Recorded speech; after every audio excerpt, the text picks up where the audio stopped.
కర్కాటక రాశి.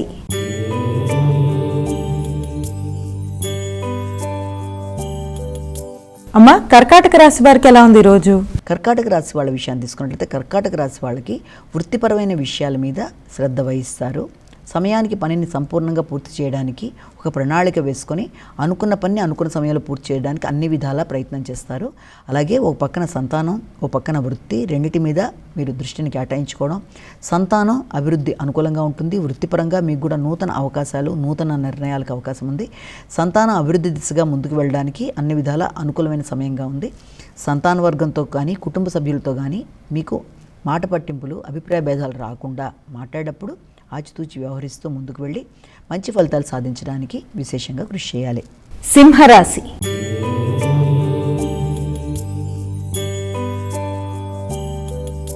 అమ్మ, సింహరాశి వారికి ఎలా ఉంది ఈరోజు? సింహరాశి వాళ్ళ విషయాన్ని తీసుకుంటే సింహరాశి వాళ్ళకి రావలసిన ధనం విషయంలో మీరు అధిక శాతం దృష్టి కేటాయిస్తారు. తండ్రి యొక్క అభివృద్ధి కొరకు ఆలోచన చేస్తారు. తండ్రి ఆరోగ్యం మీద దృష్టి కేటాయిస్తారు.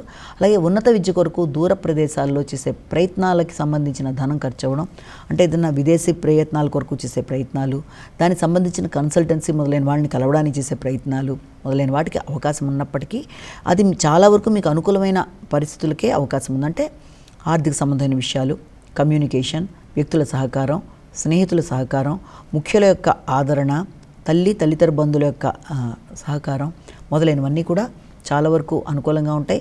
మీ మీద మీకు ఆత్మవిశ్వాసం పెరుగుతుంది. చురుకుగా ఉత్సాహంగా పనులని సాధించుకోవడానికి విశేషంగా కృషి చేస్తారు.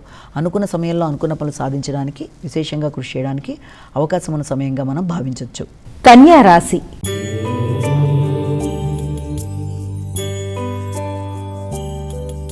అమ్మ, కన్యా రాశి వారికి ఎలా ఉంది ఈరోజు?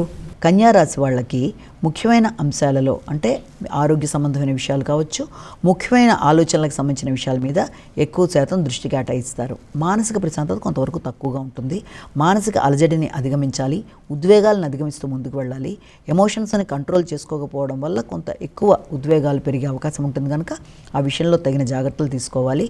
ఆరోగ్య సంబంధమైన విషయాల్లో సంతాన వర్గంతో మీ యొక్క ఆలోచనలతో కానీ, లేకపోతే దీర్ఘకాలిక పెట్టుబడికి సంబంధించిన విషయాల్లోనూ, దానికి సంబంధించి అధికంగా ధనాన్ని ఖర్చు పెట్టే ఆలోచనలు, కొత్త ప్రదేశాల్లో గృహ వాహనాలకు సంబంధించిన విషయాల కొరకు ఆలోచనలు, ఇవన్నీ కూడా ఒక పూర్తి స్థాయిలో మీరు అనుకున్నట్టుగా కార్యరూపం దాల్చే విషయంలో కొంత ఆటంకాలు లాంటివి ఎదురవడం బట్టి కావచ్చు, లేకపోతే మిశ్రమ ఫలితాలు ఇవ్వడానికి అవకాశం ఉండడం బట్టి కూడా కొంత ఘర్షణాత్మకమైన మానసిక పరిస్థితి ఉండే అవకాశం ఉన్నా దాన్ని అధిగమించే ప్రయత్నాలు లాంటివి చేయాలి.